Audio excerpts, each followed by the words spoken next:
ఇది కొబ్బరి పాలతో చేసే బిర్యానీ అనమాట.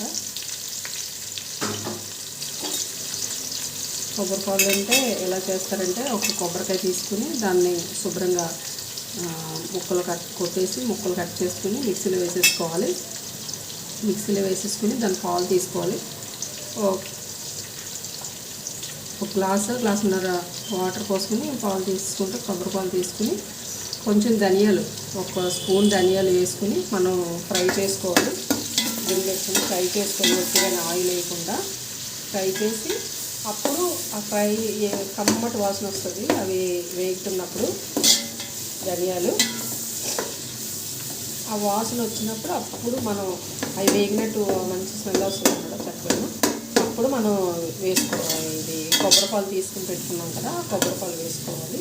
వేసుకుని కొంచెం సేపు ధనియాలతో పాటు ఉడకాలన్నమాట. బాయిల్ అవ్వాలి, బాగా మరగాలి. అప్పుడు అవి దించుకుని వడకట్టుకుని పక్కన పెట్టుకోవాలి. ఇప్పుడు ఆయిల్ పోసుకుని సరిపడినంత ఆయిల్, అంటే బిర్యానీకి ఎంత వేసుకుంటామో, నేను ఇది ఒక 3 స్పూన్ల ఆయిల్ వేసాను.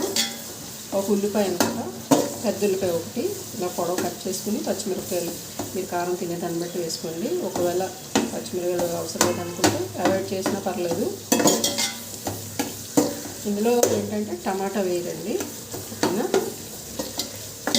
ఇది వేగుతుంది కదా, ఇది వేగుతున్నప్పుడు మనం సాల్ట్ వేసుకుందాం.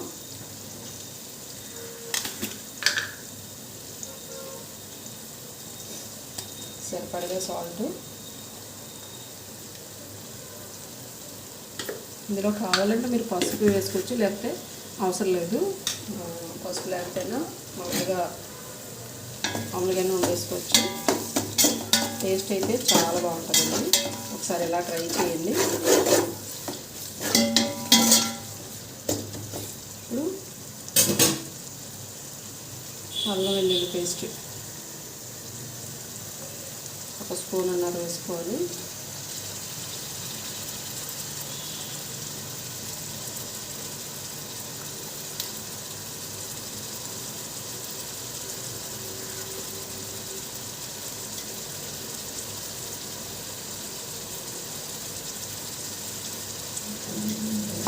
వేసుకుని బాగా సరే ఫ్రై చేసుకోవాలి.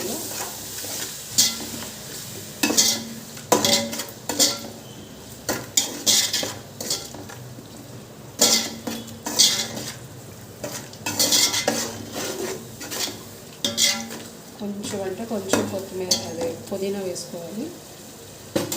ఇది మగ్గిన తర్వాత కొంచెం మసాలా పౌడర్ వేసుకొని, ఇదే ప్రాసెస్ అంతా సేమ్ మనం బిర్యానీ ఎలా చేసుకుంటాం అలాగే. ఇది కొంచెం బాగా మగ్గిన తర్వాత కొంచెం పుదీనా, కొత్తిమీర అయితే వేయకూడదండి, కొంచెం పుదీనా, కొంచెం గరం మసాలా పౌడరు వేసుకుని బాగా కలిపేసుకుని రైస్ వేసుకుని, ఏదైతే మనం కొబ్బరిపాలు తీసుకున్నామో ఆ కొబ్బరిపాలు వేసుకుని, అప్పుడు కొలత చూసుకోవాలండి. ఇప్పుడు గ్లాస్కి 2 గ్లాసులు అన్నట్టు, గిన్నెలో చేస్తున్నాం కాబట్టి. కుక్కర్లో అయితే గ్లాసున్నర సరిపోద్ది. మనం కొబ్బరిపాలు ఒక గ్లాసు అవుతాయి అనుకుంటా, పాలు వేసుకుని మిగతా వాటర్ ఎంత వేసుకోవాలో మనం తీసుకున్న బియ్యాన్ని బట్టి వేసుకోవాలి. ఓకేనండి.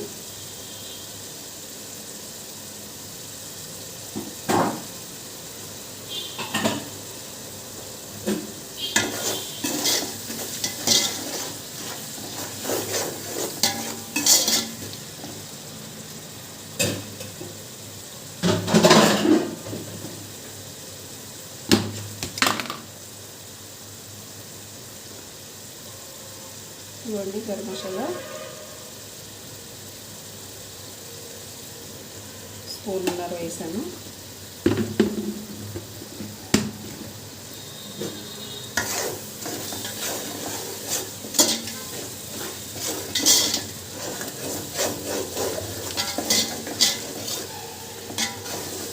కావాలంటే మీరు ఒకవేళ కలర్ కొంచెం కావాలనుకుంటే కనుక కొద్దిగా లైట్గా పసుపు వేసుకోండి.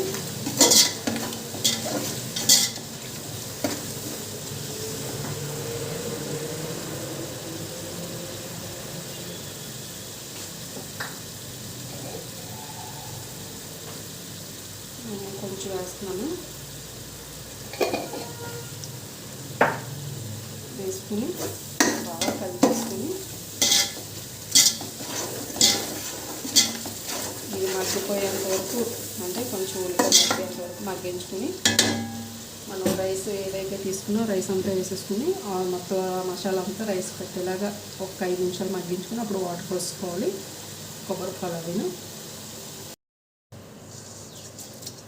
ఇవన్నీ రైస్ అయితే వేసాను. నేనైతే 5 గ్లాసులు వేసాను అన్నమాట.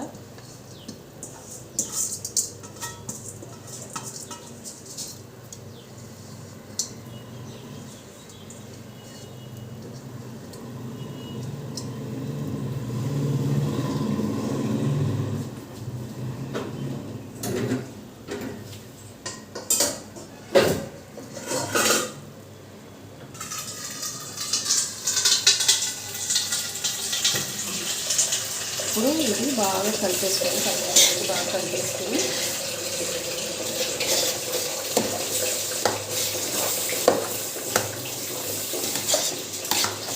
చూసారా లైట్గా బిర్యానీ కలర్ వచ్చింది. ఎక్కువ పసుపు వేయలేదు కదా, అదే కొబ్బరి అయితే మనం పసుపు వేసుకుంటాం. అంటే కొంతమంది పసుపు వేసుకోరు, నేనైతే పసుపు వేస్తానండి.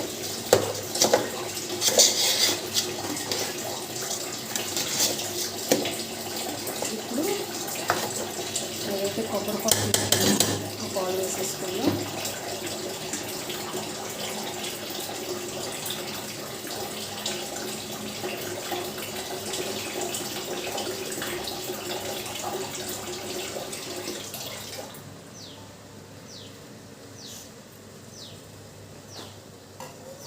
ఇవ్వండి ధనియాలు ఉడికించిన కొబ్బరి పాలు ఒకటి,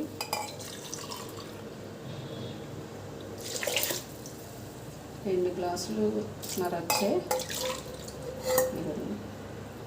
అవి వేస్తాను. ఇప్పుడు మనం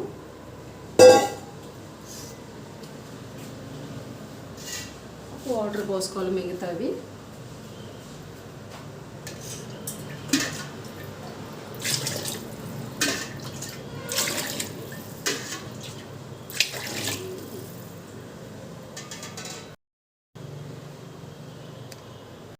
ఎందుకంటే వాటర్ అయితే పోస్తాను. ఇప్పుడు ఉప్పు ఒకసారి చూసుకుని దీనిలో కొంచెం పుదీనా వేసుకుందాం.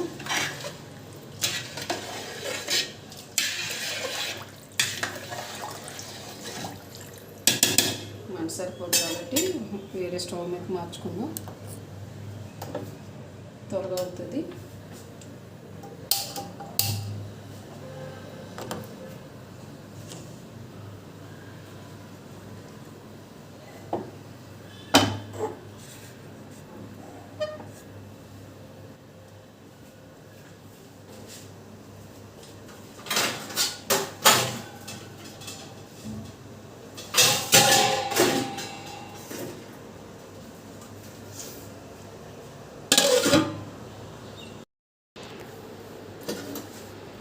ఇదిగోండి రైస్ అయితే రెడీ అయిపోయింది. చూసారా నీట్గా ఉడికింది. ఇది కాకుండా కొబ్బరి బిర్యానీ రెడీ. టేస్ట్ అయితే సూపర్ ఉంటుందండి, మీరు ట్రై చేయండి. ఓకేనండి, లైక్ చేయండి, షేర్ చేయండి, సబ్స్క్రైబ్ చేసుకోండి. అంటే అన్నం అంటే మనకి దగ్గరికి వచ్చేస్తుంది కదా, కొద్దిగా వాటర్ ఉంటుంది కదా, ఆ టైంలో మనం సిమ్లో పెట్టేసుకోవాలి. మంట తగ్గించేసుకుని ఒక 10 నిమిషాల నుంచి పావుగంట అలాగా సిమ్లో ఉడికించేసుకుంటే మనకి ఇలాగ నీట్గా ఉడికిపోద్దండి. ఓకేనా ఫ్రెండ్స్? Okay bye. సండే మీరేం స్పెషల్ చేసుకున్నారో కామెంట్ చేయండి. బాయ్.